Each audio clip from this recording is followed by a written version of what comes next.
Rarely has mankind hesitated to eradicate the creatures that stand in the path of his conquest. If we find intelligent species, ritual extraterrestrials, undesirable invaders from another world, the rest must be destroyed if possible in our dark past. Watch and pray. Greetings, ladies, gentlemen, government agents, startup Twitch streamers, and anybody who might be listening. This is Close Encounters of the Podcast Kind, back at it in a new America. This is Tasker here, and our other host, Nick. Oh my god, I got a new sweater on. It's so warm and fuzzy. Yeah, and that's actually not a pop song from the radio. I believe you just made that up yourself. I did, because I got a new sweater. I got a woman's zip-up, fluffy sweater, and it's incredible. It's incredible. Look, I'm not one to start wearing girls' clothes, all right? But it's fucking awesome. Oh, yeah, because you live in a more snowy climate now, right? Yeah. Picture your snow globe that you guys put out for display on Christmas, and then picture where I live, all right? I live inside of your snow globe. That's that does set up a sort of conspiracy of maybe the fact you might be able to hop snow globe to snow globe, and that might be your secret power of how you've been able to infiltrate into people's homes and smell their hair while they sleep and steal their underwear. Exactly. That's what I do. That's pretty amazing, and might get you thrown into a van and tested in a secret underground hospital. That's fine. Look, as long as they leave my powers and they don't take them away from me, that's fine. Because like I steal underwear. That's what I do, right?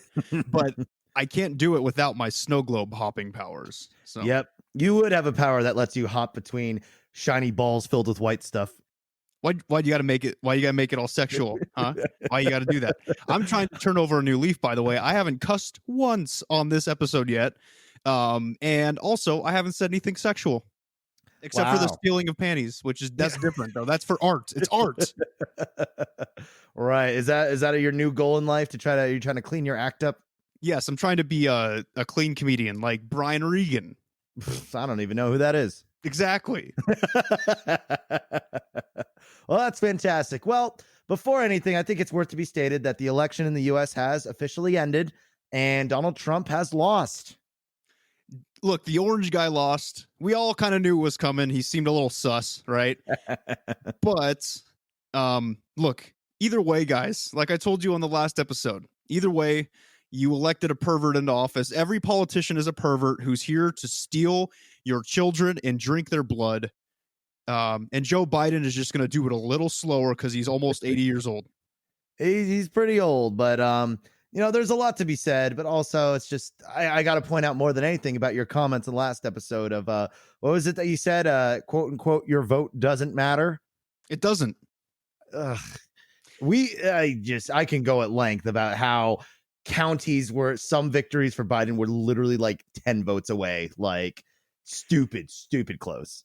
Okay, let me put it into perspective. This is not a political podcast. This is the last thing I'm going to say about it. Let's talk about Alaska for a second, because nobody talked about Alaska during the fucking election. Oh, I just cussed. My bad. So Alaska is worth 3 electoral votes. Okay, not a lot, right? Not a lot. So do you think anybody's vote in Alaska counted? Nobody gave a shit. Nobody gave a heck. Nobody gave a heck about what they were voting for down in Alaska, even though we all knew it was Trump. Well, I do feel okay, and there are certain cases like, if you voted for Trump in California, like, okay, yeah, that doesn't mean dick, because California was like it's always been traditionally Democrat. But what's interesting is were a lot of places that were supposed to be just like easy wins for Trump that ended up not being. So if you end up being in a key state, which sometimes you don't know. I mean, there's like obviously some swing states that are known for being like, key states. That's where your vote actually really does matter. So I guess it just depends where you live. So guys, if you live in Alaska, or if you live in one of these states that has like 3 or 4 electoral, who gives a crap about your vote? So I should have reworded that last time. I'm sorry. Your vote counts sometimes. I was about to say, we can both concede on that. That'll be our good middle ground. Your vote counts sometimes. So congratulations. All right. You guys should have voted for Kanye, but you messed up. Well, before we get into because obviously our episode we wouldn't be talking about this if it was not relevant to our working topic, but like, we're getting a little ahead of ourselves. We got to see what the stars hold for us today first. Yes, we cannot continue until I figure out what my vibe is at. This is true, because that sets the tone of the entire episode. We can't give you alien conspiracy garbage without knowing where our vibe is and where it might be. Exactly. So you know what, Tasker? I'm gonna volunteer myself to go first this time. Awesome. Let's hear it. It isn't because your new projects demand such precision that they're causing you problems, Cancer. You tend to think details keep you from having a global vision, but that simply isn't true. There's no conflict between the long-term view and short-term needs. You just think that the latter gets in the way of the former. Try thinking of the details that you find annoying as stepping stones to your larger vision. Wow. So what do you take from that? Nothing. I felt like I was reading Shakespeare. It was very difficult to get through. I don't know what they're talking about. Just going to be a complicated day, maybe. Yeah, I'm going to say not relevant to me because I'm too stupid to understand what it means. And you know what? I think the stars will understand. Good. Yeah, the stars are full of shit sometimes. Here's my star rating. Speaking of stars, sex, 4 out of 5. Oh, good for you. Yeah, my hand is going to be super happy later. Yeah. Hustle is 4 out of 5. Right on. Groovy. Cool. I will say I did this outline this morning, so I did hustle pretty hard on that. Good job. Thank you. Vibe, 4 out of 5. I'm vibing. Oh, see, this is why we do this. I feel good. I'm vibing hard. And success is a 3 out of 5. Average. It's the weekend. Who gives a shit about success, I suppose. Right. Yeah. No, it sounds like a good, splendid spread, except for the very confusingly worded future. Yeah. It's a hit and miss, right? It's a hit and miss, but I'll take the star ratings. They were pretty good. Yeah. Not bad. Not bad. How's yours looking today, bud? All right. Let's see. Don't expect to meet the partner of your dreams today, Scorpio. Rather, your romantic hopes are likely to meet with frustration. It would be better to devote your energies to something more realistic, such as your financial situation. It probably does need some attention. Wouldn't you agree? If you redirect your energy, the rewards are more likely to be forthcoming. Yeah, dude, the stars are kind of full of shit today. None of this really applies to me. Because you're in a relationship, right? So the first part's way off. Yeah, we actually met one of our listeners at a Starbucks the other day. Oh yeah, that's right. Yeah, you did. Unfortunately, I'm all the way in buttfuck nowhere. So yeah, exactly. Yeah, no, me and my girlfriend, we met one of our listeners. So you know who you are. Obviously, I'm not going to give the name or anything, but yeah, it was awesome. And I was like really hungover, and we were getting I think it was like tacos or something like that, and we had to stop by and get the girlfriend a hot chocolate because it was raining on and off. Nice. See, that's what a good boyfriend does. Always get that hot chocolate in your back pocket. Not literally, because that's weird. That's weird, and it makes you look like you poop yourself. And it's all steamy too, so it just looks bad for everybody. But how are your stars looking? I'm really curious now to compare them to mine. Okay, let's see. Sex is a 4 out of 5. Damn. So, dude, we're both gonna have very happy hands tonight. So that's very good. Hustle is going to be a 3 out of 5. It's a good regular medium. Vibe is a 3 out of 5. So I'm chilling. I'm chilling. Success is a 2 out of 5 though. So I'm not buying a lottery ticket. Don't do it. Not today. Wait till that success is at least a 4. Exactly. And like, I think a high success or high vibe is probably the best like level, because you're not going to want a high hustle when you buy a lottery ticket, because the whole point of the lottery is to win a shit ton of money without doing any work at all. Yeah, so why would you hustle? If you had a high hustle mood when you buy a lottery ticket and you win, you're going to probably end up like giving it all away to charity, which is, so why would you do that? Yeah, that's not why the lottery was made. It's so we could be selfish assholes. Yeah, charity's a scam anyway, for the most part. And look, one more side note before we get onto the episode. If you're at a checkout lane at the grocery store and they're like, do you want to donate $1 to like St. Jude's Hospital? It's a scam. St. Jude's is run by reptilians who are harvesting sick children to eat them. And if every $1 you donate to them just goes right into the fat cat a royal bloodline of reptilians that is running St. Jude's as a corporation.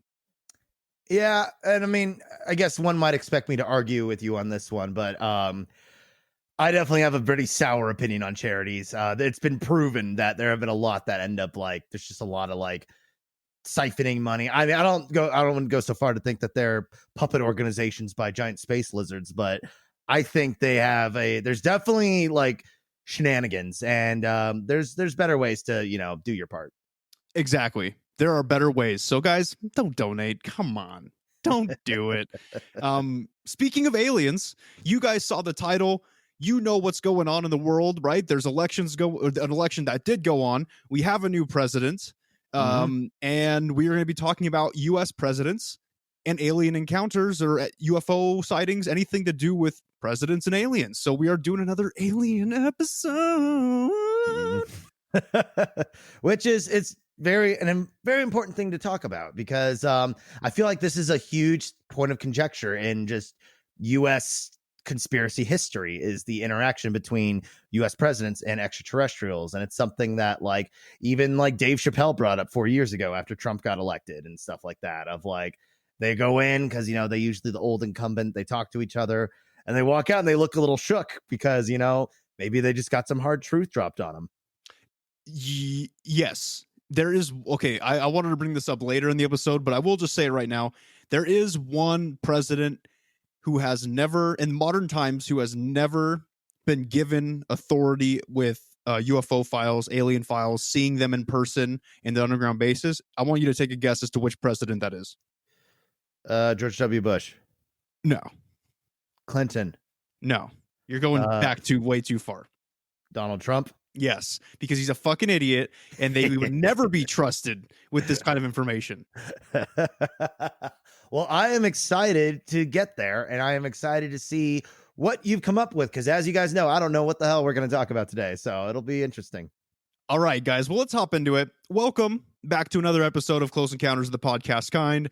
On today's episode, we will be talking about a very relevant subject. Like I said, United States presidents throughout history who have either had contact with extraterrestrials or have seen UFOs.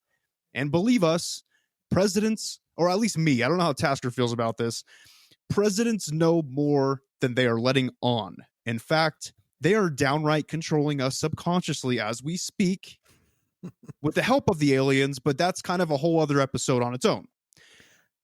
I will agree that presidents, any politician, knows more than what they're letting on. I mean, that's just kind of the nature of the beast, because also politics and corruption like go hand in hand like peanut butter and jelly. Like it's just, that's just the way it's always been.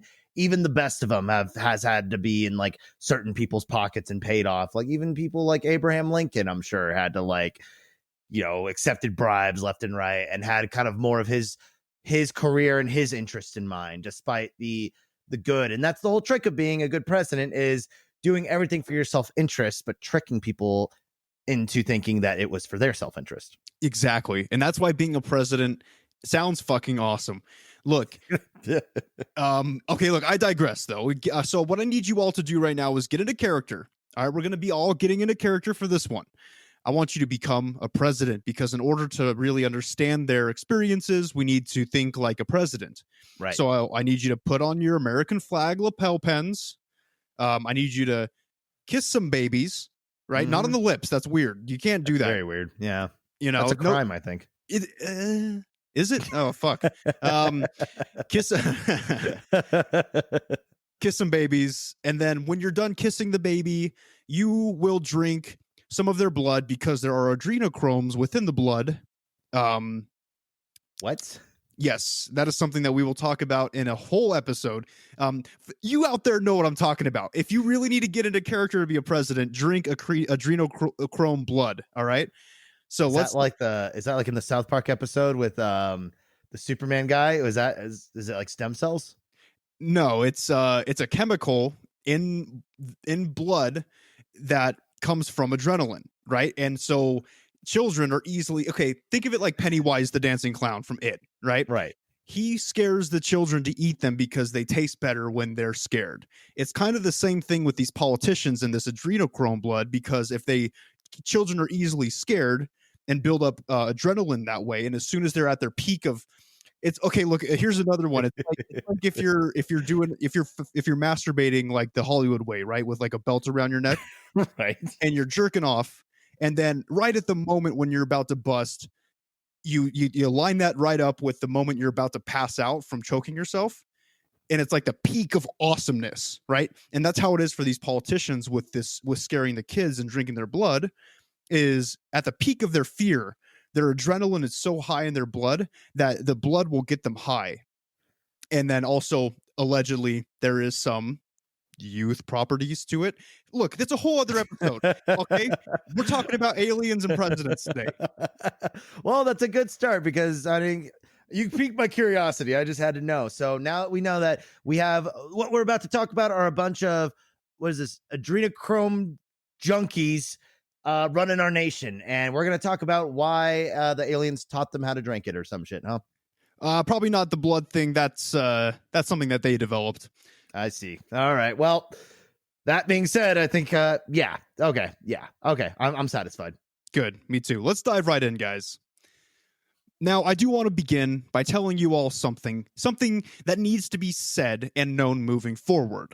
All of the United States presidents of the modern era are briefed on our workings with extraterrestrials and our workings with them in the past. This is a fact, except for Donald Trump, like I said. That's why he's so cranky and overweight. He just gets left out of everything. He's like he's the weird fat kid that nobody wants to play with because he smells like suntan lotion. He's the kid that says that his dad worked for Nintendo, so he was able to get the new Mario game before everyone else. Yeah, but he slipped up and said it was PlayStation, but he still said Mario. Good fucking idiot. Look, they are out there, the aliens. We work with them. This is a fact. This is something we have talked about before, and the presidents know it. And of course, they can't say anything about it because they are trying to keep wool over our eyes. But this wool is becoming thinner and thinner, and we are beginning to see the actual truths which the United States government is trying to hide from us as a people. Right. Well, and like we kind of said earlier, it's like usually, when previous incumbent presidents pass off to the next one, they have their little chat. And that's like, that's the thing, is like that whole, they just sit down and be like, hey, motherfucker, guess what? Aliens are real. You're talking to the Greys tomorrow, and you'll hear from them like once every other year or some shit. It's honestly something probably pretty similar to that, which is both cool and horrifying at the same time. Mm-hmm. Well, and there's also too, like the whole, we have Area 51. There's all the there's a very large collective of things that lead us to believe that the United States might have some sort of extraterrestrial connection, which begs me the question that I'm going to ask that you might answer later on, for all I know. Was the founding of our nation based off of extraterrestrial help, or was it something that we developed over time? The founding of our nation, as far as the Revolutionary War goes? Yeah. Honestly, I'm going to say, look, it's kind of complicated because the royal bloodline in England is and has been reptilians, right? We know this. This is just like a fact of life. The queen is a lizard bitch, and she will never die naturally. Somebody needs to kill her. Okay. We have listeners in England. You know what to do. Oh yeah. Well, she just recently, Alex Trebek just died today. So she's even outlived him. Yes. It's quite frightening. So yes, there was reptilians. There are and was were, I guess, reptilians in England running the royal bloodline. But the people who broke off and made the colonies in America, I think that was all natural. I think that the revolution to become our own nation was natural. But just like any developing nation, aliens found a way to get their weird, clawed, sticky fingers in it. And at some point in our history, our nation was taken over politically and societally by aliens. Wow. Okay. All right. Well, it does. At least I know it is kind of nice to know our nation was founded on just people. But all right, let's hear what you have to say. Let's hear what you dug up on this little history we have. Okay, so this is what I would landmark as the most important alien encounter in our history. as a nation, right? So we were just talking about the nation and how it developed and how things went. This is big. This is affecting us to this day, and I'll talk about why. So first up on our list is President Eisenhower and I believe it's pronounced the Greada Treaty, Greada, Not to be confused with Greedo from Star Wars. who shot second, by the way. Yep, confirmed. Confirmed. Let's get into a little bit of backstory about this treaty. Okay. In 1953, a group of astronomers at NASA detected a body of matter zooming around in space, and it was headed straight for Earth. And as it got closer, and as more analysis was done, the astronomers determined that there was no way it was an asteroid or other natural body of matter which could be floating around in space. Now, in the past, I've said not to trust NASA, right? Right. So it's going to be hard for me to believe them, but it's convenient for me because if it fits my narrative, I believe it. And I'm not afraid to say it. So fuck off. Well, at least you're being honest and truthful. Dude, my fuzzy jacket is so warm. I'm taking it off right now. It's too warm. Oh, wow. Yeah. I'm watching it all unfold too. It's a great way to warm in. It's see this episode. We got to get comfortable for it. Yeah, it's gonna get good. Now, this team of astronomers at NASA were able to communicate with the craft as it got closer through radio frequencies and computer binary language, which apparently is pretty universal in the universe. Ah, it's like it's in the word. Oh yeah. Oh dear. At first, it was thought that this was a rescue mission to save the one surviving extraterrestrial from the Roswell crash from about 6 years prior, which we all know about, right? We all know about Roswell. We all know that there was one being that survived the crash. We've talked about this. Mm-hmm. Yes. But this turned out to not be the case because of the low number of spacecraft and their small size, right? There was 3 of them that came. Now, President Eisenhower was immediately alerted as to what was going on, but he initially refused to meet with the beings face to face. Now, there's no explanation as to why he did this. There's only speculation, and I have 2 theories. One theory is he's a big fat pussy. Well, to be fair, if you're the first president, like if this point America hadn't had any contact with aliens at all, that'd scare you shitless. Doesn't general or not, we're dealing with aliens. And the interesting thing is that in 1947, I believe personally, as a government and as a nation, that was our first experience, but nobody ever followed up. Like, because basically what happened was Roswell, they crash.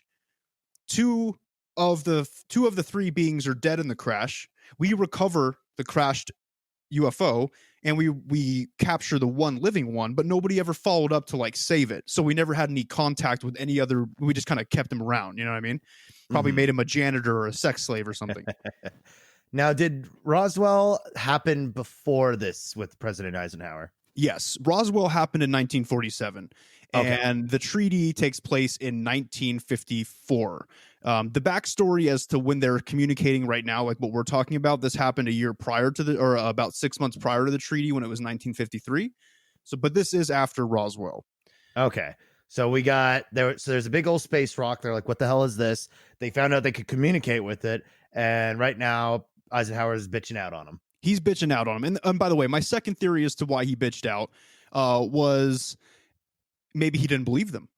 I mean, it's got to be hard, like because right now as a president, it's common knowledge that we are working with aliens, and it's one of the first fucking things you're told when you take office. Back then, if somebody was like, "Hey, these little gray guys from outer space want to meet up with you," you're like, "Who hired this fucking guy, and can we get him fired?" You know? Well, yeah. Well, that would feel like a prank. Well, that was like when even in modern day when what's his face Comey got fired by Trump. That was considered to be such a like bullshit move that nobody like would have expected anybody. Politically, it was a stupid move. So when they did it, he thought it was a joke, and I'm sure he was like, "No, you fuck you," until he realized it was actually real.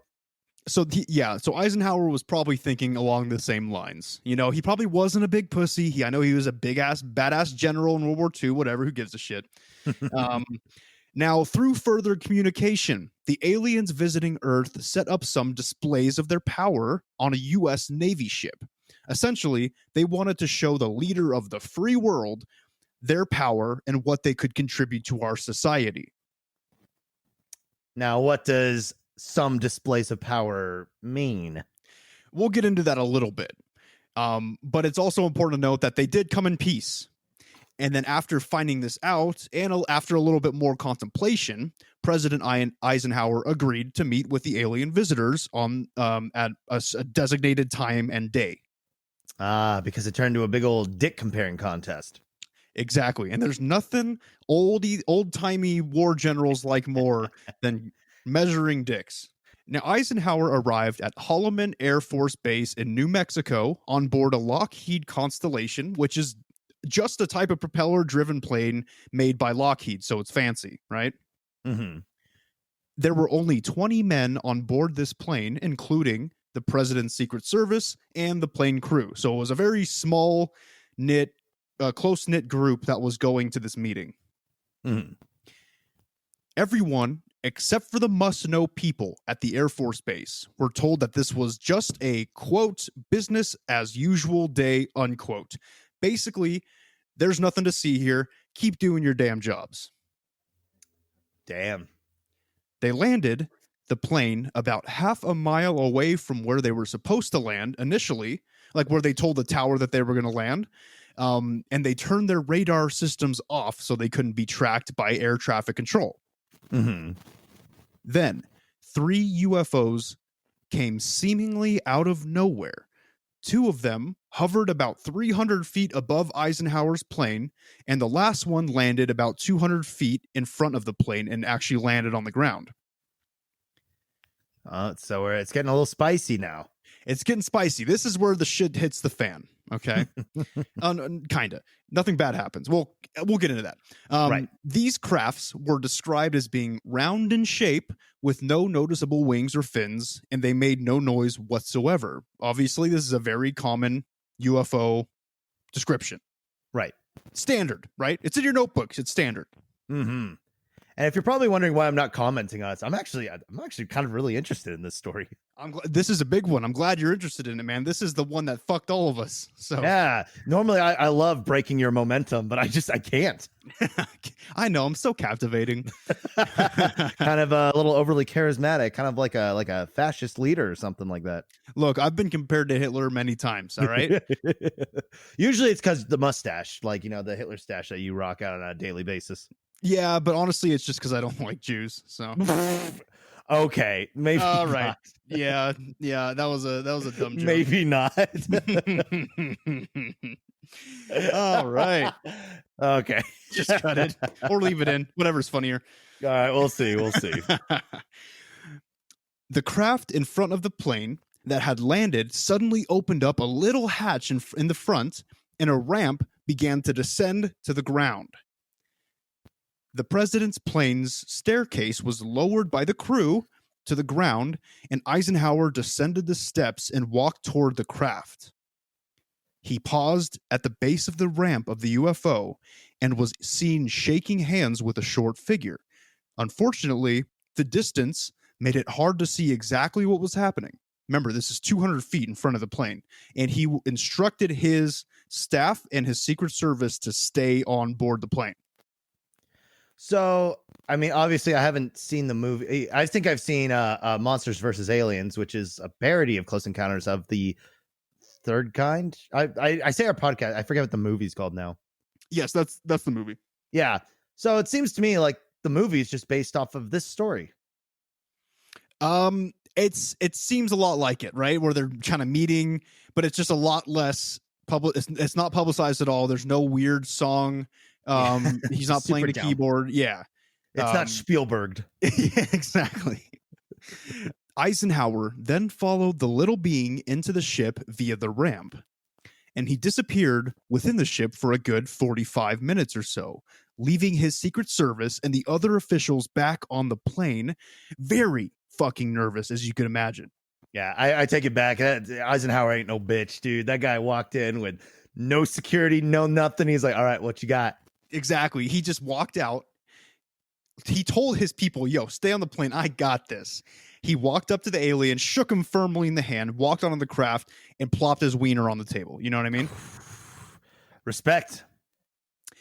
Then Eisenhower emerged from the UFO after that excruciatingly long 45-minute wait, walked down the ramp, and walked back towards his plane, looking like he had the biggest dick in the world, I'm sure. Oh boy. Well, yeah, if I just walked into the lion's den and walked out with a boner, like, it's, you can brag about that probably forever. Exactly. And that's probably what he did. So what happened? Well, afterward, Eisenhower discussed what had gone down only with his closest advisors. He had to, right? He had to tell somebody. When you make a deal with aliens, as the president, even you can't keep it to yourself. You need to talk to your advisors about what the fuck to do, right? Oh, and I bet he was also grinning from ear to ear. So, they knew something was up. Yeah, dude. He's got his dick sucked by some alien chick, Got some of those alien peanuts with it. Now, here are the details about what is now known as the Greta Treaty. Eisenhower said that the beings he met with were the Greys. Now, we all know about the Greys at this point. All right, look back at your notebooks if you need a refresher. This is why Uncle Nick always tells you, break out those notebooks on the 101 episodes and write it down. We all know about the Greys and what they're doing, okay? Right. Here are some of the main key agreements according to the treaty. The aliens would not interfere in our cultural, societal, and political affairs, and we would not interfere in theirs. This includes keeping their presence here a secret from the rest of human society. And that's why we don't know for sure, quote unquote, that they're here and that the government will not tell us anything. Got to point out, 45 minutes is actually a pretty short time to come to an agreement. So I'm assuming the aliens already had it drafted out and had some way to translate it. And who knows, maybe he actually had to agree with this by force. But also, well, as we get into it, we'll see. Maybe it was just easy to agree to. And you will see why. I want you to look at this next point right here is why it was probably easy for him to agree to it. The aliens would supply us with certain technologies of theirs, and this is where we got things such as Wi-Fi, cell phone technology, etc. We got a lot of stuff from this treaty. Now, I want you all to think about this treaty and that one specific point as an ex-military general. What are you looking for? And now as the president, what are you looking for your nation? You are looking for technology to help with society, technology to help with weaponry. And they were willing to give this to us. And I'm sure as soon as he heard that, he was like, you got yourself a deal, buddy. Well, also, speaking of that, he was a military man. The only thing that's really more effective in war than manpower and gunpower is communication. And to get an edge on communication, to be able to get a lead on being able to wirelessly talk to your soldiers and give plans, give orders, and give changes in the attack, whatever, that's a huge advantage. And yes, I did learn that from Dr. Stone. Again, not sure what that is, but can I take a guess with the context that you put it in? Can I take a guess as to what Dr. Stone is? You could take a wild guess. Yeah. It's an anime. Yeah. It's about, they basically get sent to the Stone Age, and it's the whole plot line is they're going to war with another group of still living humans. And that's why they try to reinvent the cell phone, because it'll give them a huge edge that will hopefully let them win against the much stronger and scarier people. What are you, IMBD? I didn't ask you for a synopsis. So another one of those #who asked moment. Yeah, that's how I'm kind of feeling right now. I had a really good flow going, and you started bringing up Korean stuff, like usual. You always do this shit. I mean, sorry, man. It's relevant. It just comes off. Look, that's fine. I'm trying to be a better person today, right? I haven't been cussing as much. I haven't really made a lot of sexual jokes or innuendos. But the anime's pushing it for me, right? I'm already on the edge. So yeah, did your vibe go down a star? I think it went down a star. I'm at about 3.5 out of 5 right now. That'd be really funny if the website actually adjusted where it's like your vibe actually went down so hard that every single cancer in the world went down a vibe. Good. I hope I bring them down. I bring them down with me because I'm upset now. Look, I got to get this out of my head. No more anime. So we have military tactician, the idea for increased communication and technology. As somebody from the military, that sounds dope as fuck. And that already is why he's going to spread. He's going to fuck. He's going to press the yes button. He's going to spread his legs. Spread his legs. What the hell? Are you good? Is No Nut November affecting you that bad? It very much could likely. I think I just stuttered hard on the word press and all those S's jumbled into spread, and then it just became sexual. Look, man, I know it's Freudian. It just jumps right there, doesn't it? You know, everybody's always like, Nick, why are you always telling sexual jokes on the podcast? Like my family, my mom's always like, Nick, why are you always telling sexual jokes on the podcast? I'm like, Mom, I don't know. Ask Freud. It just kind of comes out, and I just kind of come out with it. You know what I mean? Anyway, that's enough. We got to move on. I'm getting flustered. Wonderful dinner table conversation, I am sure. But so moving onward. So, in return for the technology the Greys are going to give us, the Greys would be allowed to abduct and experiment on a limited number of humans and livestock per year in order to monitor us and better understand our world and our humanity. That is where he fucked up. That is where he sold us out to be probed and abducted by extraterrestrials year after year. We hear it all the time. We cover stories about it all the time. And guess why that is, Tasker? That is because this dude right here thought, you know what? Wi-Fi sounds like an interesting invention. Maybe I should sacrifice a couple thousand of my own citizens of this nation a year to allow this to continue to happen. Well, I'm sure his logic was, yeah, what's a couple people versus a couple of thousand that would die with if we don't have this technology, which ended up being kind of a stupid point because the whole world basically has Wi-Fi and cell phones at this point. Yeah, it spread, and guess what? The whole world has Wi-Fi, but we're still getting probed. So, good job, Eisenhower. I'm glad you went for it, man. Well, see, and that's what happens when you only take 45 minutes to agree to a nation-changing treaty.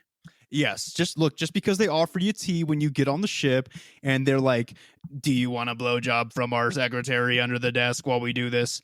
And just because they offer that to you and you go up on it doesn't mean that you got to throw us under the bus just because you wanted your dick sucked.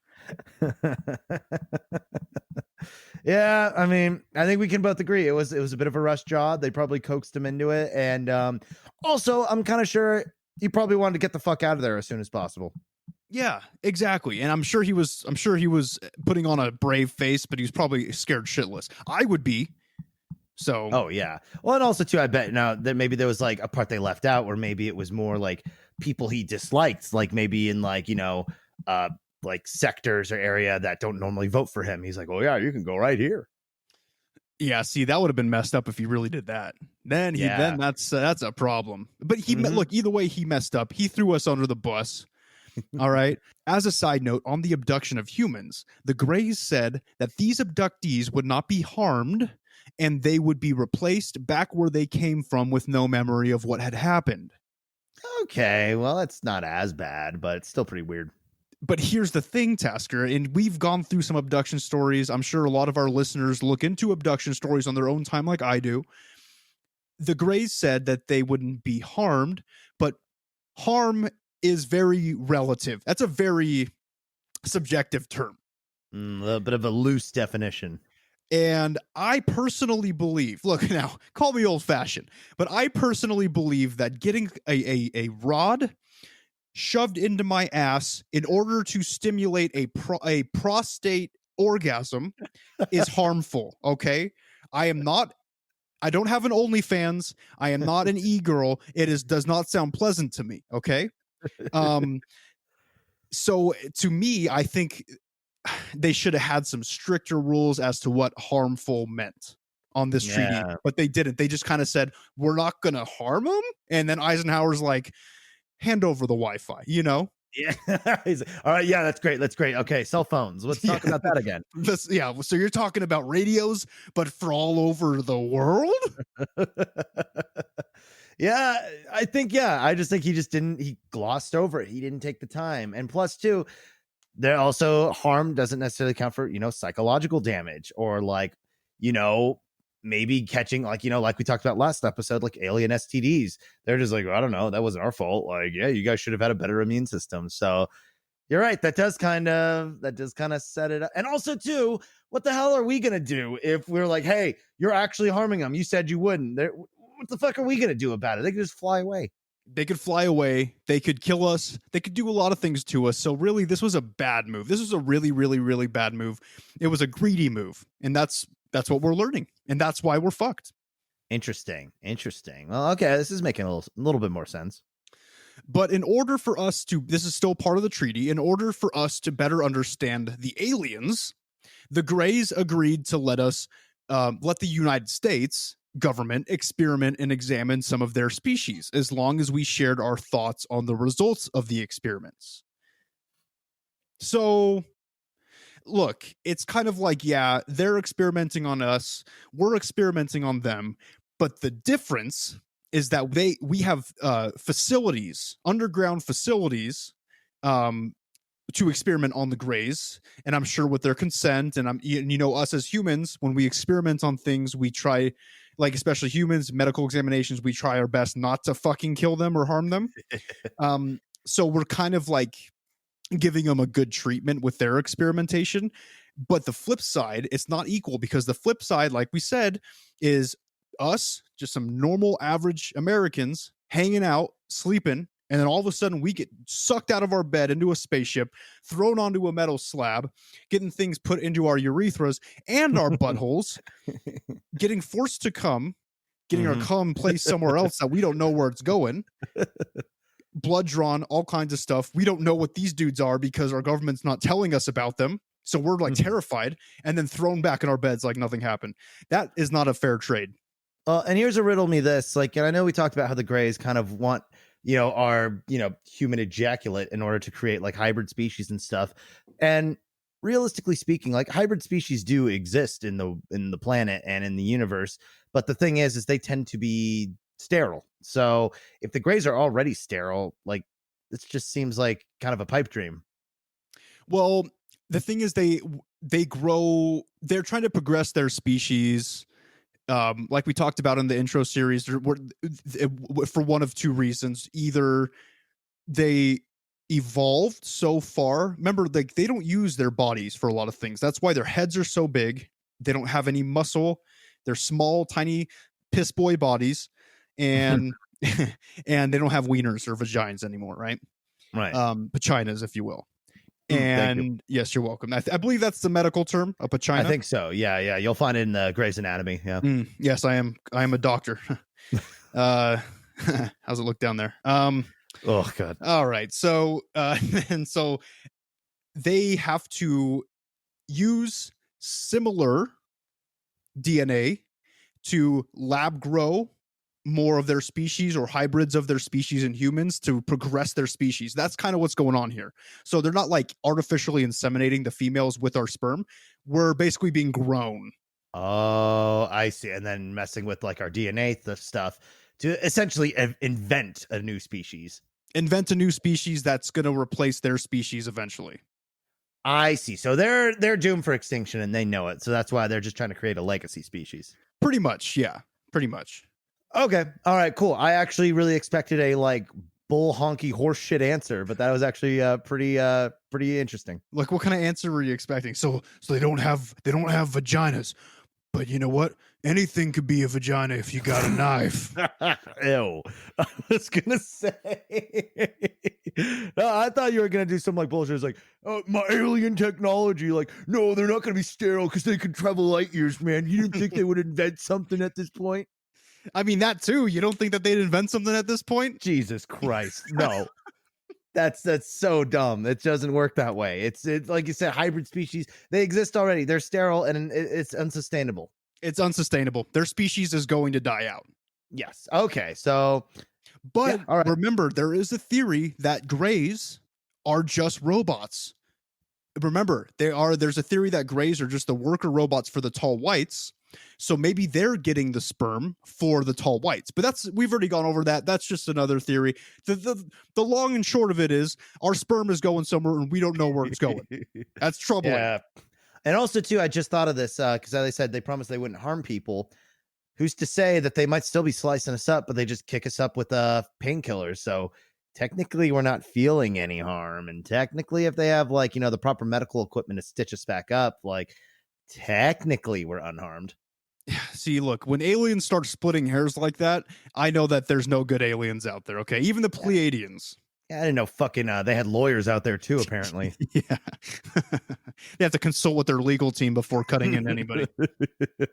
God damn. It's just, it's always there, no matter what. We always got lawyers. We're always going to have taxes, even if we leave our planet. Yeah, that's the sad truth.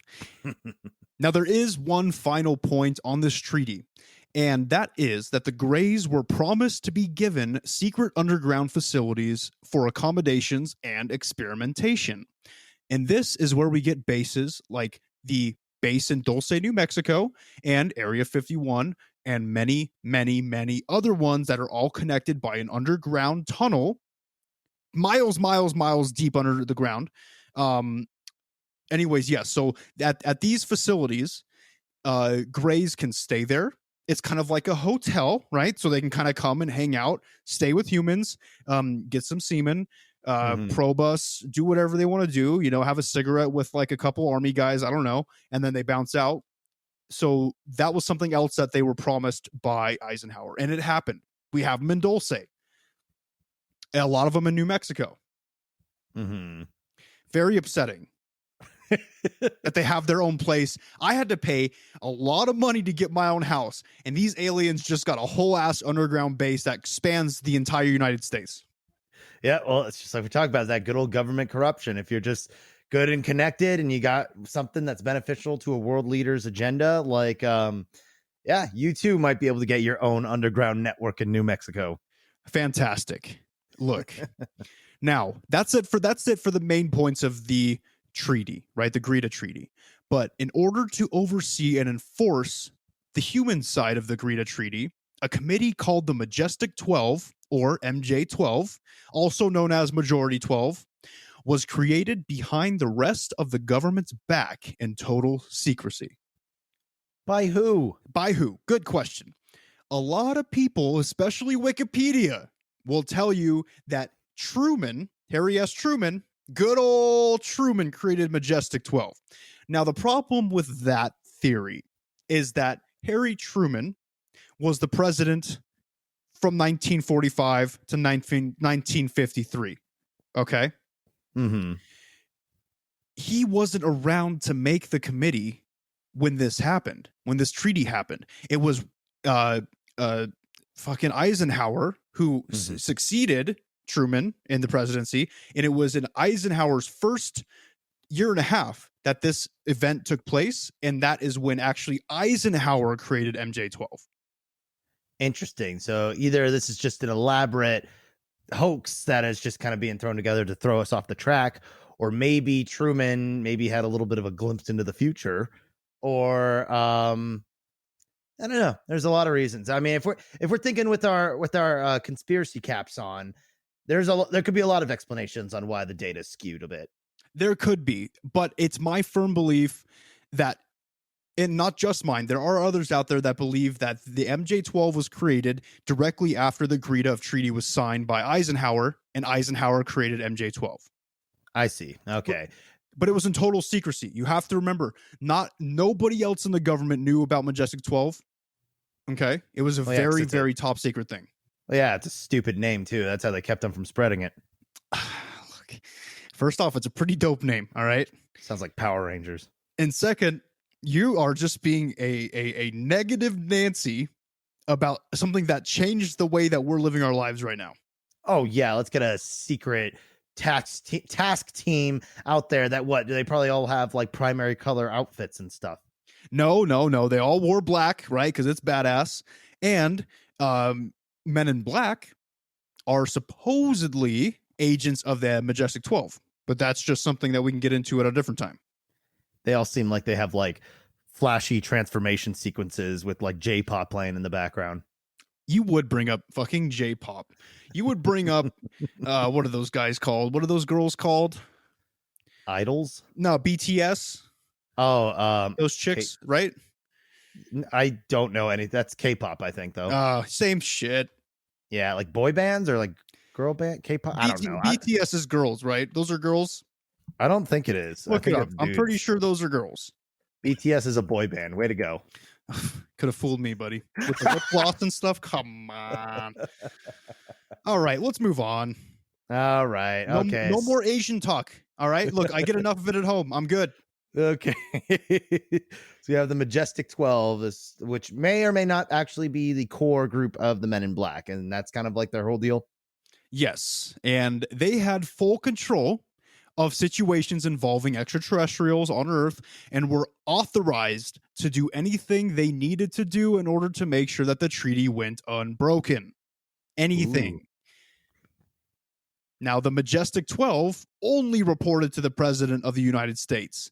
They didn't have to listen to anybody else or any other body of government that we have or had.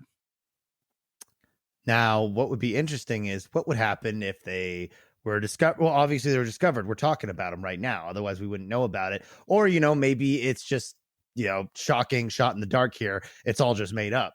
Not made up. It's not made. Look, the reason that we're talking about it is because we have whistleblowers about the treaty, okay? And the problem is when you start talking about this type of stuff, people will automatically gaslight you saying that you sound like a crazy person. And did you stop taking your medication? And what is Majestic 12? Oh, it sounds like a Power Ranger group. See, they say shit like that to make you sound like you're crazy, so nobody will believe you about it.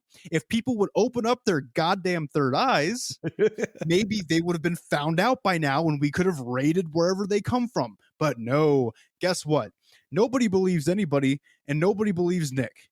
Mm-hmm. This is true. Well, and I guess that does make a lot of sense that it's less about keeping it under wraps because like we've talked about before, good luck trying to get a group of 10, even 5+ people to keep a secret. Somebody usually spills it.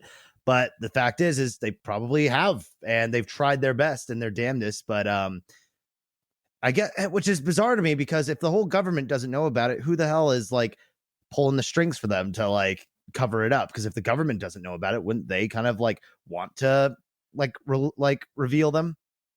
That's why the government doesn't know about it. And the thing with the MJ-12 is they became so powerful that they kind of operate as their own body of government. They're like a rogue government branch that nobody knows about. It's like even the president, they basically don't even listen to the president anymore. So, okay. So let me give a situation. So say I'm an intern working at the White House. I stumble into an MJ-12 meeting and they're talking to aliens or some bullshit. I run over to my closest advisor and say like, hey, what the fuck is MJ-12? Like this and this and that. And the advisor who at this point, because you said the government doesn't know about it. Well, are you saying that they just say like, no, what the fuck are you talking about? But what if the intern has photos that he shows him? Then what? There's thousands of photos online. There's thousands online of aliens and UFOs, and everybody on the planet's like, oh man, that's some good Photoshop work. The advisor is gonna say the same shit to this guy, dude. Okay. So basically it's just kind of lucky then is what you're saying is the reason why just because nobody took it seriously. That's why it hasn't come out yet. It's not luck. It's people's inability to open up their minds to different possibilities and things that are happening right now. So I could tell you guys all about adrenochromes and it being inside of children's blood and that our politicians are drinking it. It's probably true, but you guys are going to think that I'm fucking crazy. It's the same thing with aliens. It's the same things with Majestic 12. It's easier for them to operate in the shadows because nobody's turning on a flashlight. Okay. All right. Did you like that? Did you like that analogy? It's a good analogy and some good words there, but also I think your argument is kind of rocky. I think it's a little up for interpretation. I think it's a little I'm not convinced. I know you're you're never convinced. So I'm Yeah. not surprised, all right? But a lot of the listeners hopefully are convinced and they will stay vigilant. And hopefully they're not going into politics. Yeah, hopefully not. We'll be fucked. So that, ladies and gentlemen, is one of the reasons we are being abducted and experimented on by Greys. So thank you, Eisenhower, for royally fucking us on that one. We salute you. We salute you, you bastard. All right. So now, next up, we come to our boy, everyone's favorite crook, Richard Nixon. Oh, yeah. A good classic and a very relevant figure in today's history. Yes. Now, in 1974, while he was still president, right before his resignation later that year, Richard Nixon was playing golf in Miami, Florida, kind of like as you do when you're president, right? That's a whole other conversation, but I'm going to just nod and say yes. And guess who Richard Nixon was playing golf with? Take a guess. What was this? The 70s? Fuck, I don't know. Mel Brooks? No, man. It was fucking Jackie Gleason. Oh, the fuck is that? So now for all you goddamn millennials out there, all right, with your fucking tight pants and your plaid shirts and your fucking your cell phones, right? Jackie Gleason was most well known for his role as Ralph in The Honeymooners. And Okay. Yeah, you know what I mean? You know that show?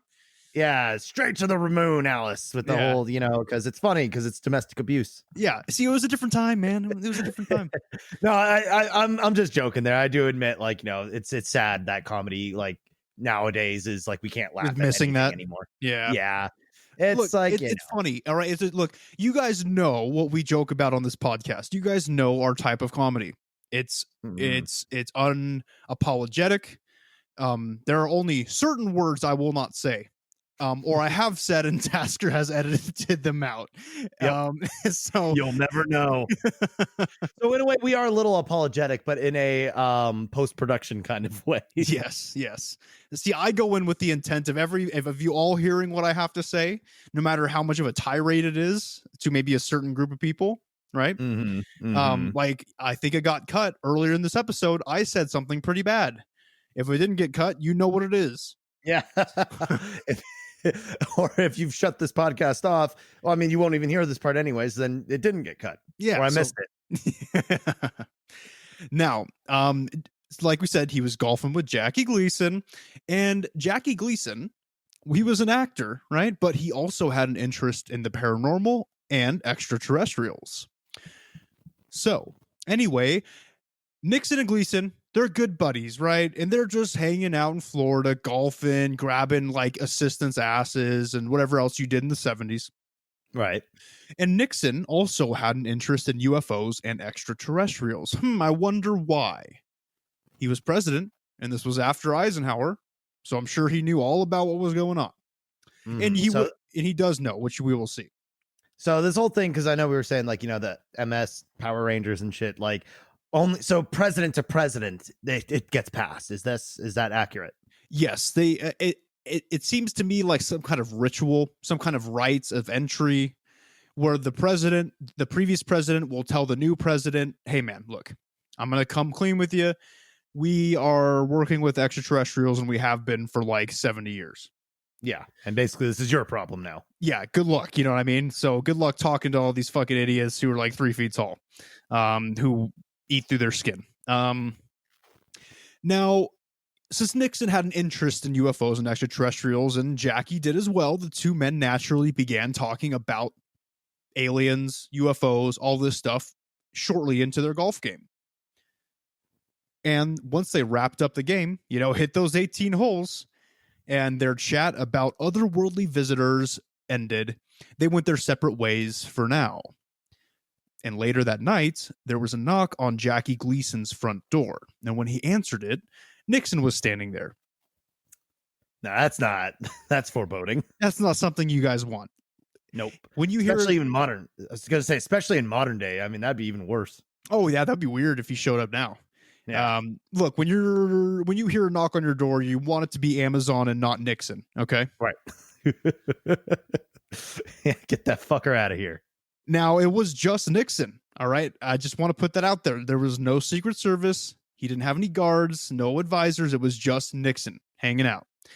And Nixon told Gleason that there was something he wanted to show him and to hop into the car. And the two men jumped in a car.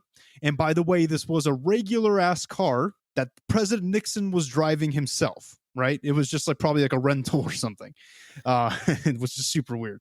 And they drove off into the night. Pretty unusual. Well, that's like, I imagine like getting like, okay, say you got your career and like maybe you had like, you know, you're just working at your new job and like maybe like one of your higher up bosses like ask you to go play golf with them and stuff. You're like, fuck yeah. And you play golf, talk about aliens. It's a good, jolly good time. And that's the end of it. And then one night your boss just shows up at your front door. Is like, get in. Like, that's kind of what it was like. I'm sure Jackie was fucking shitting himself. Absolutely. Especially if it's the president. I wonder and that's what made it so weird is that he was just by himself. So it's like, also, this is the fucking 70s when somebody comes up and says, get in the car, people would just do it. Yeah. You didn't have to worry about getting like sold on the black market back then. So, yep. Or, you know, stabbed. Yeah.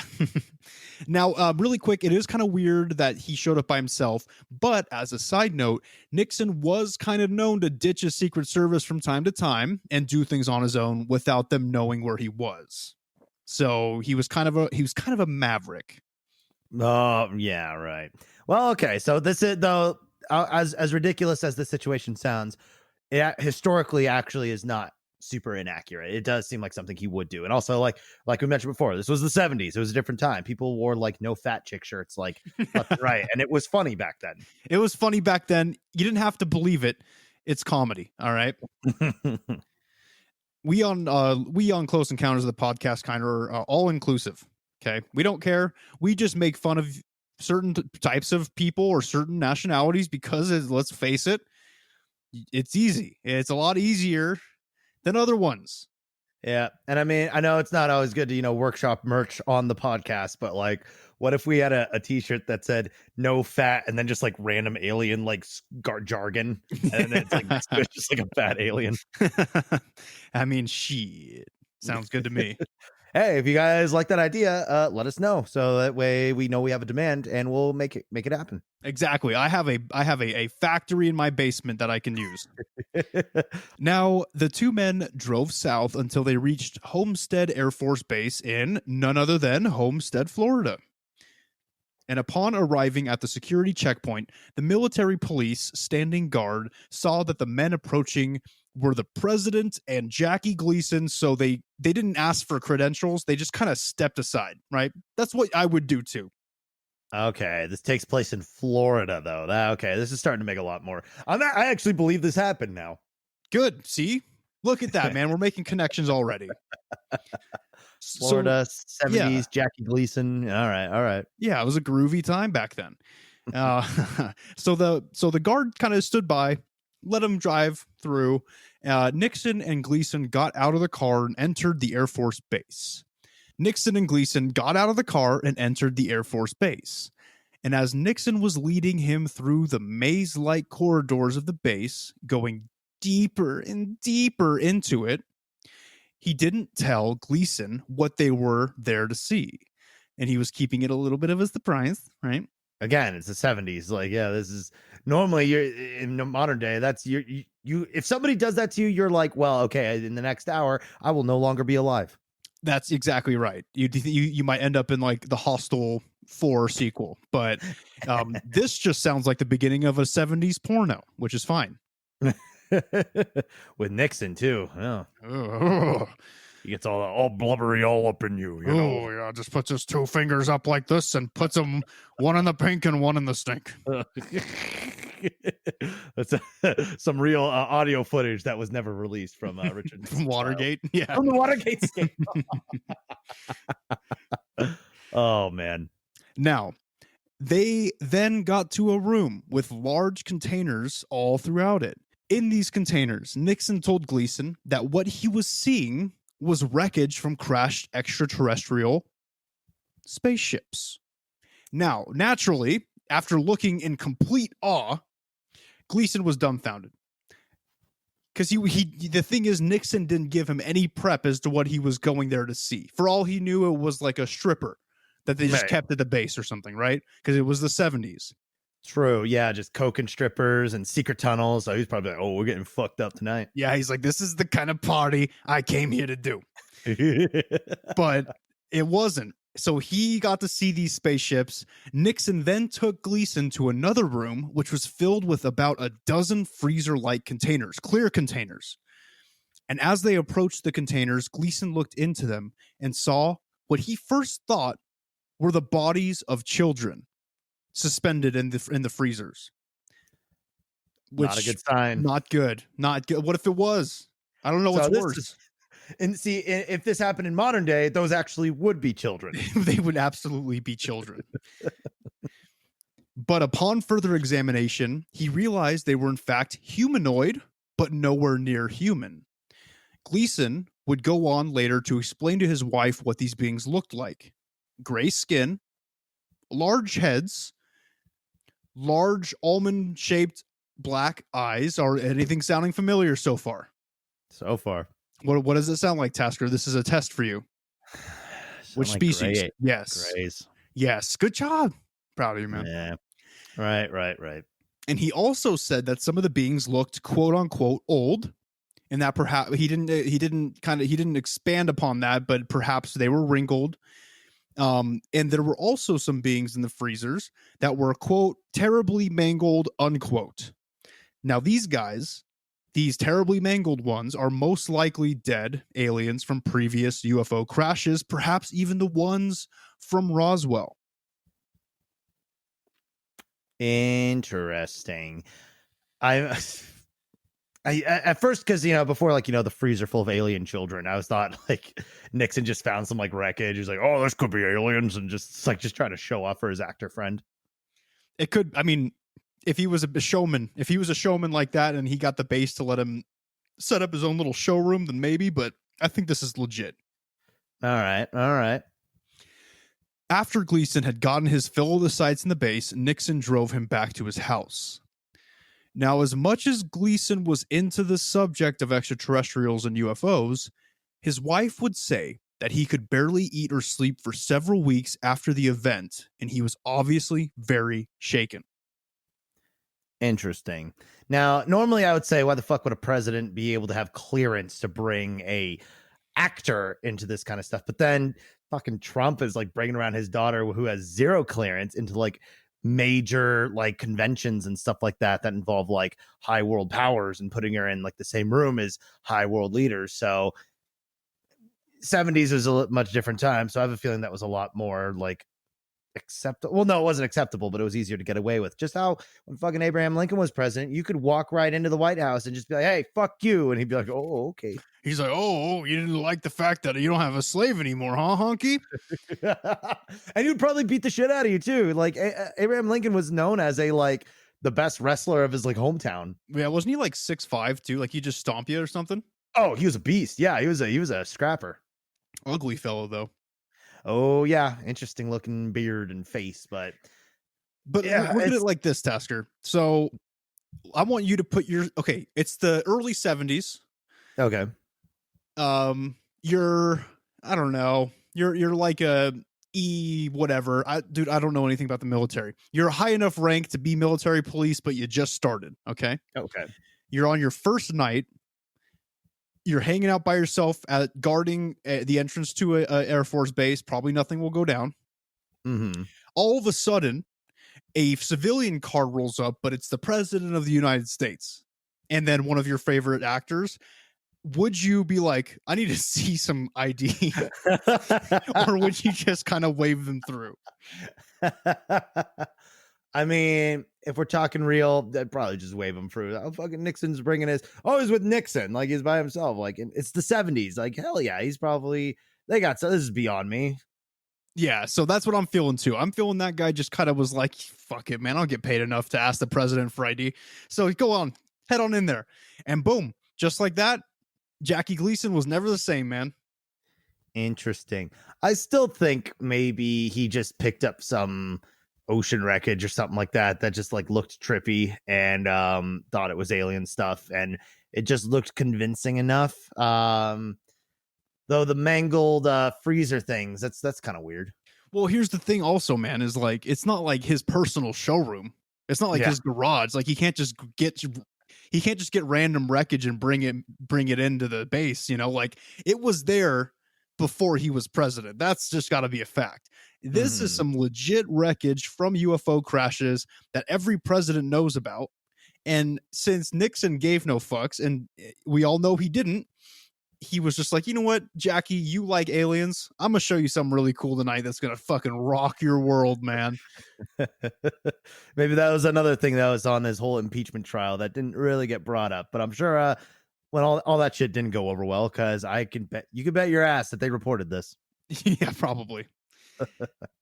All right. Well, the next one up we have is the UFO sighting of Jimmy Carter. And this one we've touched on previously in an episode, but we're going to give it more detail here. Okay. Interesting. I feel like I don't hear a lot about Jimmy Carter. Nah, man. Nah, Jimmy, I don't know what he did. I don't follow politics. I don't know what he did during his presidency. You know, I just know he is kind of cast in a positive light. So maybe it was just one of those like no news is good news kind of presidencies where just like nothing super, super good, but nothing super terrible happened, which is arguably better than anything happening. Yes. And if we're wrong and he did like, and if he like cured AIDS or something and we don't know about it, please let us know on Discord, because now I'm curious and I'm too lazy to look it up myself. Like we said, we're not a political podcast. We talk about space rocks. Yeah, space rocks. So 2 years before Jimmy Carter became governor of Georgia in 1969, Carter was about to give a speech at a Lions Club meeting. At around 7:15 p.m., before giving the speech, one of the members of the crowd pointed out an object in the sky. And Carter said the object was bright white and was about as bright as the moon. So it was damn near hard to miss. Yeah, or maybe it was just the moon. Who knows? Hey, man, the moon doesn't move. I think. Well, the Earth moves, and no, the moon. Yeah, what the fuck are you talking about? It orbits around the Earth. How can cardboard orbit? Oh my god! It's not cardboard. It's either cardboard or it's hollow. One of the two is true, and I'm not sure which one yet. Sure.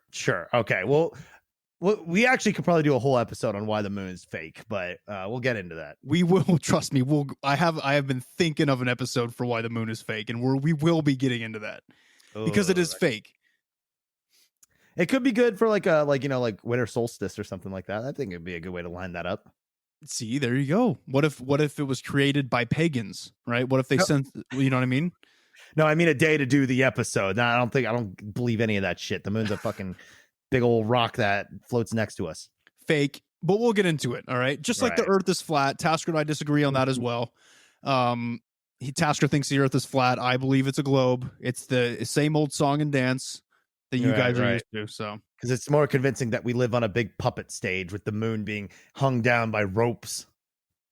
I mean, if it's fake, it's got to be staying up there somehow. I'm not saying it's ropes, but I'm saying that there's some kind of artificial gravity keeping. It might be a space station created by the USSR in the 80s as well. Yeah, we're getting pretty close to a Truman Show reference here. Okay, yeah, right. All right, let's move on. Yeah. Now, the object got closer and closer to where Jimmy Carter was standing and then stopped at the tree line right next to him. It then began to change colors. White to blue, blue to red, and red back to white. Very patriotic UFO. Just about to say, right? And this was a great episode to do after the election. Exactly. After a few more moments, the object backed up and disappeared into the night sky. And here's the interesting note that I want to talk about. Carter would go on to say that the object was, quote, self-illuminating, unquote, and didn't seem to be a solid object. If you guys will remember from our Pleiadian series, their spaceships and themselves are not solid and physical in the way that we think of it on this plane of existence, right? Mm-hmm. They are solid lights, but not in the way that we think of solidity. So I personally believe that this was a good omen for Carter by the Pleiadians. because it was self-illuminating and didn't appear to be solid. It was doing red, white, and blue colors, clearly patriotic. And this was before Carter was elected president. But after this election, he was elected governor, which led him to become president. Mhm. So maybe Carter did do something really good that I don't know about, and the Pleiadians knew about it, and they needed it to happen. I don't know. Yeah, so the Pleiadians made Jimmy Carter. Is that kind of the theme of this story? That's my theory. My theory is that they propelled his political career because maybe he's one of the good ones. I don't know. I could look it up and maybe I missed something and Carter created poverty. I don't know, but he invented starvation. yes, he was like, give me the rest of your potatoes. You're not going to eat those, are you? He's also the shadow leader of Antifa. That's me. Ah, I see. I forgot your other alias of Joe Antifa himself. So you know what's funny is I'm the leader of Antifa and QAnon. I'm a dichotomy of weirdness. It goes deep, man. It goes real deep. Now, this sighting would go on to impact Jimmy Carter's life and political career, as we said, but I don't think it impacted the way that he thinks it does. I don't think he was aware of the fact that he was being propelled by Pleiadians, but regardless, it helped his political career. And during the 1976 presidential his 1976 presidential campaign, he said to a reporter, quote, "One thing's for sure, I'll never make fun of people who say they've seen unidentified flying objects in the sky. If I become president, I'll make every piece of information this country has about UFO sightings available to the public and the scientists," unquote. Oh, wow. We see how well that worked. Yes. Now, unfortunately, like Tasker said, despite his claim to the reporter, Jimmy Carter never disclosed anything to the public once elected president. And he blamed, quote, "defense implications," unquote, as the cause for not disclosing UFO information. What is a defense implication?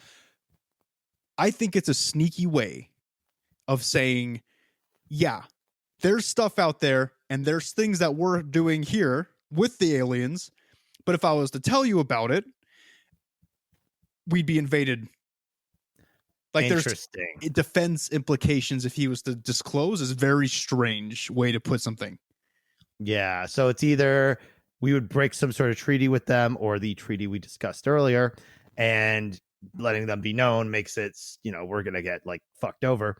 Or maybe they kind of have us by the balls, and that in releasing info about the aliens, we would also have to release sensitive info that would be a threat to national security. I think it's both, honestly. I think you're right on both ends, because it would technically, yes, it would be breaking the treaty if he was to disclose anything.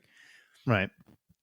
But I think another thing here is we all know he was obviously threatened by Majestic 12, right? Who by this time, like I said earlier, had grown to be more powerful than even the president of the United States. Shadow governments, huh? Absolutely. All right. So you think MJ-12 has like, some pull on like policies, or are they just strictly alien? They're strictly alien. They don't care about healthcare. They don't care about like, oh man, should I mail in my ballot or should I go wait in line? They don't care about any of that shit. They're like, no, we got to talk about aliens. If anybody talks about aliens and they're not supposed to be talking about aliens, you're going to be sleeping with the fishies tonight. You know what I mean? All right, if you say so. And finally, let's get into a couple shorter stories on modern presidents and some of the things that they have said during interviews. These stories will be more speculation than anecdotal, okay? Because of the fact that MJ-12 has such a tight grip on their balls these days, like a tight root chakra grip. They can't say anything, but they try their damnedest to say it without saying it, and we'll see what I mean coming up here. Back in March of 2015, President Barack Obama was interviewed by that annoying little piece of shit Jimmy Kimmel on Jimmy's show, right? Yeah, I know you're not a huge fan of Jimmy, huh? I can't stand him. And also, what's up? I think it's the whole forced laughing thing and the fact how every single SNL sketch he's on, he's known for just like kind of ruining the humor. Like, Oh, that's it's Jimmy funny when Fallon. Jimmy Kimmel. But I hate Oh. Jimmy Fallon as well. I hate both of them. Okay, well, yeah, Jimmy Kimmel, I don't really have much of an opinion. I don't really watch his show. He uses his show as a. Never mind. All right, let's move on. I don't want to get into why I hate Jimmy Kimmel. Right on. Okay, so we're on Obama on Jimmy Kimmel. Yes, and first off, Obama, I haven't seen those birth certificates yet. Send them over to ceotbk1@gmail.com. I know you listen to this show because your mother is a reptilian. Oh my god. All right, let's continue. So Jimmy would tell Obama that if he was elected president, the first thing he would do is get information about aliens and UFOs. Naturally, that's what I would do too. And Tasker, would that be the same thing you would do? Yeah, probably. See, everybody would fucking do it. So Jimmy's not wrong here. Yeah, this is so deep rooted in like culture of like the presidents knowing about the UFOs. Like, who wouldn't? Exactly. Now, he then asked Obama if he looked for or saw any aliens or alien activity when he was elected president. Obama stuttered out the sentence, quote, "I can't reveal anything," unquote. And I mean stuttered. He was like, I can't reveal anything. That's exactly how he said it. You can look it up. Mm-hmm. And Jimmy shot back saying President Clinton said he did look and didn't find anything. And Obama replied to this by saying, quote, that's what we're instructed to say, unquote. So either he's doing a bit or he gave us a glimpse of the truth. Exactly. And now moving forward, although to the plebeian closed third eye Tasker, it would seem like Obama was yes-anding with Jimmy and joking around, right? Yep, exactly. That's exactly what I'm thinking. But looking at his body language, all right, and his fast breathing, right? He was breathing very shallow, fast breaths. You could watch his tie move up and down. He and his stuttering Hawaiian-ass voice, you can't fucking fool me. He was put on the spot and definitely knows what the hell's going on behind these secret closed doors. You can read the body language. So either he was really trying to cover it up and was being a horrible liar, or, like I said, he was trying to tell us without telling us. Because if he told us outright, you better believe right after the show, he'd be found dead in a hotel room to a overdose. Yeah. I'm starting to think now that this whole thing is just kind of a ongoing bit that the presidents keep running because they want us to think that there's some extraterrestrial bullshit going on that they're not telling us because it keeps us in line, because then it's like, they're our last line of defense and stuff like that. I think this is an ongoing bit. I think they feed us shit. I think the stuff that happened with Nixon, I think that's being spoon fed to us. I think that it's the opposite of what would happen. I don't think that we as open-minded individuals look at a president who's hiding something from us and be like, you know what? He's got my back. I think he's going to protect us from the aliens. I think it's the opposite. I think the fact that they haven't told us is dividing us even further from the government. It's dividing me further from the government. I won't trust a single word that any of them say because I know they're lying to us. I don't know. I think it's a red herring for conspiracists because conspiracy theorists, I don't know what you guys want to be called, but truth seekers. We're not conspiracy theorists. That is third eye openers. Third eye. Look, you can call me the calcium disintegrator because I'm here to do that to your pineal gland, and everybody knows that. The calcium eradicator, huh? Just call me citric acid, dude. I'm here to break down that fucking calcium like it's a kidney stone in your wiener. Right. I'm just kind of thinking they want to keep conspiracy people chasing after aliens instead of chasing after, the actual horrible illegal things that they're doing. And instead of But we're still doing that. We're still chasing down adrenochrome drinkers and all this fucking Pizzagate bullshit. We're still tracking that down. But also we have the crazier ones who are tracking down the UFO stuff. Conspiracy theorists, truth seekers, whatever you want to call them. We are looking at all angles of the government because there is some wacky shit going on.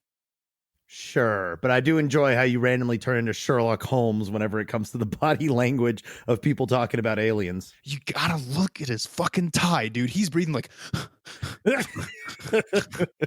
Heart rate skyrocketing. yeah, and you could see it on his face too. Like he looks away from Jimmy, and he's like smiling with his eyes closed, like he's like supposed to be like a genuine quote, like a laugh smile, but he's just trying to not make eye contact, and because it's very uncomfortable to lie to people and make eye contact with them. It's just obvious. It's all over his face. All right. How do you know he wasn't just trying to hold in, just belly laughing about how ridiculous it was? Because he knew he had to keep it together for the bit. There was nothing to be held in. Like you could okay, if you can see in the video beads of fucking sweat starting to come down on his forehead. All right. He was forcing out the laugh that he was already doing, and it was barely a laugh because he was nervous as hell. It's all body language, and you can tell. All right. So look, that's it. Obama knows about everything, and he straight up tried telling us on air without telling us. All right. Mm-hmm. They're just trying to do their part. Because you think maybe presidents are just kind of sick of being part of this treaty, and that they have to have this huge weight of responsibility on top of just being president? Yeah, I think it must be horrible to know these types of things and not be able to tell anybody, you know? So in a weird way, presidents probably want us to know the truth. I really, really, really do think so. I think there's a lot of presidents out there who want to tell us what's going on, a lot of past presidents, but guess what? They can't, because MJ-12 will fucking murk them if they say anything. Interesting. Like, I'm surprised there wasn't a laser on his head during that interview, just in case. Well, maybe we couldn't see it, but maybe he felt it, like that little warm dot. I was like, or maybe even fucking further, dude. What if there's chips inside of him, where if they say anything and they find out about it, you press one button and all of a sudden, you have a heart attack or something untraceable. Yeah, I mean, we do have stuff that can do that to you. So. Induce heart attacks. Yeah, fuck, man. Look, and as a side note, before I get into the last one, I know somebody who works in, I don't want to say the exact agency, but in a law enforcement agency, a government agency that's law enforcement. Okay. It starts with F and it ends with BI. Okay. There. I once asked them, and they're pretty high up. Okay. So I once asked them, look, you got to tell me what's going on with the aliens. You got to tell me what the fuck is happening. Are they real? Are we working with them? Is there something going on? And first they were like, it was the same shit that I saw on this Jimmy Kimmel interview. It was that nervous kind of like a ha ha ha, like and then I asked again and they were like, no. Just like that. It was like but like dead serious. Like it was like I could hear the desperation in their voice of them saying no while trying to say yes. I could fucking taste it. Yeah, I just think it's part of their whole clause of like when you're part of the FBI, it's like, oh, by the way, you have to deny aliens are real, not because they are, but because we want people to keep thinking that they are, because that's what gives the FBI its mystique, is that they have control over things that we don't understand. And they dig that, I'm sure. Yeah, I mean, maybe. I'm just saying there are people out there who know these things and they cannot tell us. People in the government, people in Homeland Security, people in the FBI, there are some good people in the FBI. All right. Look, I know that the higher up you go, the more corrupt it is. I understand that. It's the same with the CIA. But there are workers in the FBI and the CIA who have not hit that level yet, and they're still just fucking red-blooded Americans here to protect the country. All right? Right. And I think that they have a knowledge that they can't tell us. Now we know because there's chips inside of them that will give them heart attacks. That's a new theory I just came up with. All right. Well, I guess. Okay, now let's move on to the last one. And we go to President George W. Bush. All right. Oh, good old W. Now, unfortunately, he was also interviewed by Jimmy Kimmel in March of 2017, 2 years after the interview with what's his name? Obama. Yeah, that guy. Yeah. The dude annoys. Okay, look, Jimmy annoys the fuck out of me, but I will give him credit where credit is due. He asks the important questions about aliens and UFOs whenever a president comes on the show, and he makes him sweat. And I can appreciate only that about him. Okay. All right. That's fair. Now, again, Jimmy asks if President Bush looked through the secret files about UFOs and such when he was elected president, to which he replied, maybe. He said maybe. Bush said that his daughters asked the same question, and Jimmy asked if he was able to tell his daughters if he found anything, and the president said no. Jimmy then said, quote, now that you're out of office, you can do anything you want, right? Unquote. Bush replied saying, quote, true, yeah, but I'm not telling you, unquote. Now, during this interview, President Bush looked nervous as hell. You could tell from the way his eyes shifted back and forth throughout the interview, and he was under immense pressure to not slip up and say anything that he wasn't supposed to say. You could see the way that he would be looking at Jimmy, and then he'd like look like past the camera, like away from the camera, like he would just skip the camera, and he would just keep doing this during the interview. But without moving his head. Like, he was nervous as fuck. He was like red and shit. Dude, I'm telling you, like, he knows something. They all know something.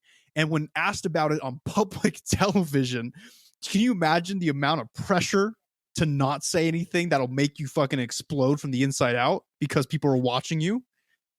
Yeah, well, maybe it's also because they're forcing him to talk about crackpot things in front of everybody. And the U.S. president is Wait. remarkable. What? We're just going to skip over the fact that you called it crackpot things? Yeah, it's crackpot shit. No, that's like, yeah, no, that's like if, okay, you know, we start interviewing somebody, we start asking them questions about like, you know, like, I don't know, like yiffing at anime conventions. They're going to be like, but they have to be like, you know, they have to give a good response because, you know, they're VIP. And the U.S. president is remarkably one of the most popular and well-known famous figures in the entire world. You know, it's just you're kind of in the center of everything. So when you're asked about shit like aliens, people are going to want an answer they're satisfied with, but also you yourself don't want to lump yourself with all the tinfoil hat wearing folk because you're a man of the office. You don't want to have that connection and to now have all these tinfoil hat people coming to your door talking on your phone to say, you know what, because they're going to get trampled by all that shit if they admit to it. First off, I find tinfoil people offensive. And the fact that you called it crackpot is also very offensive. You look, I say a lot of offensive stuff on this podcast, but you offended our audience more than you'll ever know today. Maybe so. Second, that's ridiculous. That's a ridiculous claim made by a skeptic who doesn't want to open up his third eye. It's established now at this point that every president knows about extraterrestrials and the fact that we're working with them. And like I said, when asked on public television, the sweat it's getting hot under the collar, you know what I mean? And their eyes start shifting around and they start getting red in the face and their brows start sweating and Obama starts like having fucking a panic attack. You could tell from the way he's breathing. And it's clear to me that either A, they don't want us to know and they're trying their best to lie, but it's very hard to lie about a subject like this when cameras are on you, you know, there's millions of people watching you and there's a chip inside of you that will explode at any time if you say the wrong word. Or B, they're trying their best to not tell us straight out, but still trying to hint, you know what I mean? Like for instance, one more anecdote and then I'm done. All right. My rant is over. All right. And I can actually name the person this time. My dad's dad, right, which would technically make him my grandfather, right? Yes. He worked at Lockheed and Skunk Works, okay? That's some prestigious shit right there. Built in. He worked on the Blackbird jet, right? The stealth jet. He worked on all kinds of shit. My dad asked him once, have we been visited by aliens? Are we working with aliens? And the answer that he gave my dad was like this long talk where it was essentially what these presidents are doing on these interviews, where it's like, He's kind of tiptoeing around the subject, but he's like, you could hear the desperation of yes in his voice. I swear to God, that's a true story. And that has given me hope that my grandfather worked with aliens and alien technology to build stuff like the Blackbird back in the day. So there's two things that we could bring from the fact that, because one thing that's worth pointing out is how everybody seems to react almost the same way when somebody of a high-ranking official, somebody who is a high-ranking official in a place that would be most likely to be working with extraterrestrials, they all kind of reply the same, right? The nervous no that is kind of hinting at a yes. Like, am I right? Yes. So that can mean one of two things. One, because it is a nervous thing and it is something that freaks them out and they don't want to talk about it because of, they'll lose their job, they'll get suicide by 2 shots to the back of the head, that whole thing. Or two, it's part of their training to react that way because they all act that way because they all got the same part to read in their manual. Oh, by the way, when they talk about aliens, just give them a hard, like, no, but hint them on because we want them to keep being scared of us. That's ridiculous. Why would they? Okay, look, the U.S. government has put on such a charade, especially in modern times, of being like this, oh, we're doing everything for the people. We're here for you, right? We're here for you. We don't want anything bad to happen to the people of America. So why would this government, who's been working so hard to put on this charade, train their higher up officials to answer in a way that would make us more afraid of them? Because it's gives them power. There's power in fear. And in America, there's not a lot of really places you can do that because we have a system that's set up to fight against it, which, I mean, obviously with the whole Trump situation didn't work out super well, but people are going to take what they can get. And I think it's just free power, in my opinion. I think they work too hard on their charade to do that. Honestly, that's just my personal belief. That's my belief. I think they're evil sons of bitches one way or the other. Look, right. There's a third of this country that's ready to secede and start a civil war as it is right now, okay? The last thing they need is more government fear. And I think the government knows that. And in order to keep everybody happy with their little fucking iPhones and their sanitizing stations all over the country, right? They will never try to make us more afraid of them, even though we really should be. But that's just me, man. I don't know. I mean, maybe you're right. Maybe they are trained to say it a certain way so that we can fear them more. It's not making me afraid, though. It's just pissing me off. Well, then my next question I have to ask is, of course, so we've confirmed earlier that they purposefully did not inform Trump about the aliens and stuff because he's a little bit of a Humpty Dumpty. Yeah, he looks like Humpty Dumpty also. Did you guys notice that? He has an egg-shaped body. Yes, we all know now. Well, so that being stated, what's going to happen when Biden takes office? Do you think they're going to key him in on it, or is the Power Rangers going to tell him, or what's going to happen? Because I mean, obviously, with the way it's been going, Trump isn't going to concede. He's probably not even going to shake his hand at the transference of power that usually happens. So, what's going to happen there? If Trump doesn't tell him, because first off, look, I'm not one to back up the government, but the fact that Trump doesn't plan to concede is breaking an American tradition. Right. So he's probably not going to tell Biden that there are aliens because first off, he doesn't know. Nobody told him except Obama. Maybe Obama might have told him out of pity. I don't know. But Obama's still alive, so I don't think that happened. If Obama did that and they didn't want Trump to know and they found out Obama told him, Obama would be dead somewhere. Yeah. But Biden for sure will know. He will be in the know because Biden is literally one of the people driving this whole adrenochrome, blood drinking cult things happening in our politics in America.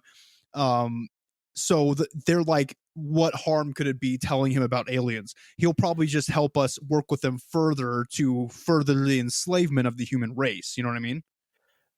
This is true because I always forget, it's new president. That doesn't mean it's they just got it. Like Biden was VP. Biden's been in politics for decades. So he's already probably in the know and he's probably already been informed now that I'm thinking about it. Cause this isn't his first. I keep forgetting that a president actually usually has political experience before getting into office. Unlike, Trump, who just picked politics up as a hobby and then just got it. So he doesn't know dick about it. So Biden might even already know, for all we know. He might, honestly, and he might just soon start just hitting the ground running, working with the Greys, the reptilians, furthering our enslavement, like I said.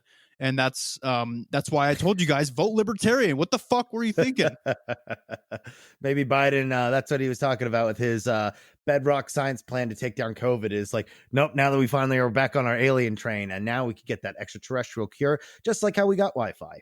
Just how we got Wi-Fi. I'm sure, dude, you know what if COVID was an extraterrestrial disease? I don't know. But if it was, they have an antidote for it, and they're probably going to give it to Biden. So, look, guys, that was it for our episode on U.S. presidents and extraterrestrials. It was a fun one. It's a timely one, but it's an important one because now you know a little bit more about why people are getting abducted more and more and more and more. All right. Yep, and I'm happy we were able to delve into this topic. I think it is something that is it's a very more approachable topic, I guess. It's something that's a little bit more common knowledge, something a little bit less contested. It's less niche. It's more like it's something, everybody's kind of brought up now and again. Fuck, it was on Jimmy Kimmel twice. Exactly. But now we just got a little more in depth into it. You know our perspectives on it. And we hope you enjoyed it. It was a fun one for me. I'm very passionate about this. I'm very passionate about the government and limiting their control because of things like this. Yeah, no, it was a good one. There was a lot of, like I said, it's something I've always kind of been like interested in, but never really like got into like the meat of it. And like, with this transference of power going on, and like, I do think it's hilarious that like just the reason why the aliens haven't given us the COVID cure yet is because they didn't trust Trump. They didn't trust Trump with the cure because you know what? Trump's a businessman. He probably would have sold it for a lot of money to some unfriendly people. So That's probably why he doesn't have it. Maybe we'll get it from them when Biden goes into office, and then they'll use it to inject us with tracking devices. Don't take the vaccine. Look, if they come out with a COVID vaccine shortly after Biden swears into the office, that's a little suspicious, and I recommend not getting the first round. All right, or maybe any of them. I'm not going to get it. Sure. Well, we'll see what happens. We'll keep tabs on everything, but also, I don't know if you did know. So, last night's SNL, if you noticed, there was a certain character that made an interesting appearance on there. Okay, look, everybody. Please go on YouTube. Look up SNL. By the time you hear this episode, it will be a couple days old, but you'll see it. Type in SNL Count Chocula. Fucking Count Chocula made an appearance on SNL, and I could swear to God, I could see him looking at me through the screen. Yeah. So that brings the twist: is Pete Davidson actually his alias? And maybe that actually was him finally revealing his true colors to us. It very well could have been. Or Pete Davidson could be a shill for Count Chocula and his associates. Mm-hmm. The thing that concerns me the most is why Count Chocula? I mean, I understood the bit. It was funny, haha. But why Count Chocula? There's so many other ones that you could have gone for. It was a little too much of a coincidence for me.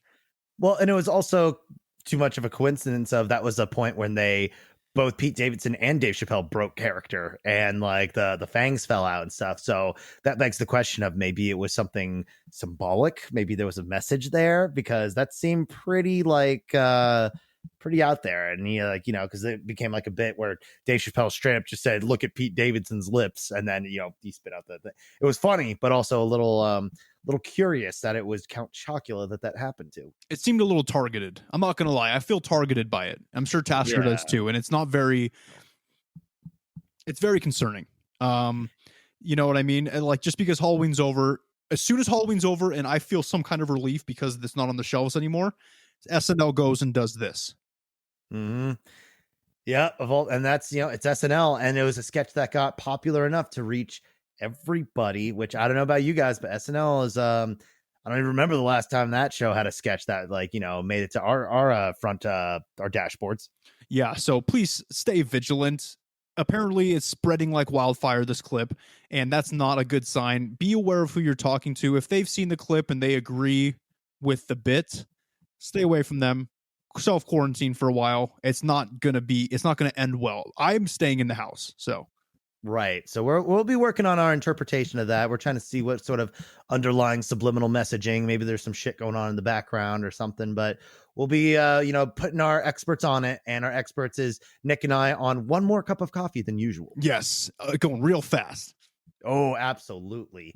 But until then, thank you so much, everybody, for listening. If you are on iTunes, if you could please rate and review, 5 stars would be fantastic. Help us get a little boost up there.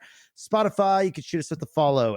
New episodes every Wednesday, as per usual. Instagram is at CEOTPK. YouTube, Close Encounters of the Podcast Kind, if you prefer to listen that way. Twitter is at CEOTPK1. Facebook, Close Encounters of the Podcast Kind. That's also too, if you just want a nice handy place where you can click all these links without having to type them in, our Facebook is the best place to go for that. You can email us at ceotpk1@gmail.com, or we have our Discord, discord.gg/lowercase b, number 6, capital C, capital T, number 5, capital M, capital X. It's very fun in there, guys. We could post memes, we could chat. We're chilling there. It's fun. It's very fun. Look, everybody, thank you for listening. It's been a wild ride. We're almost at a year, and we appreciate everybody listening. Oh yeah, that's been, holy shit. 2020 is almost over. We're almost hitting our 1-year podcast anniversary. We've almost been doing this show for a year. Yep, it has flown by, and part of that reason is because you guys are awesome, reaching out to us, talking to us, making memes about us, all that kinds of stuff. We love it. We love you guys platonically. I say it all the time. Platonically. All right. And also, yeah. So what do you got to say to the people, Tasker? You know what?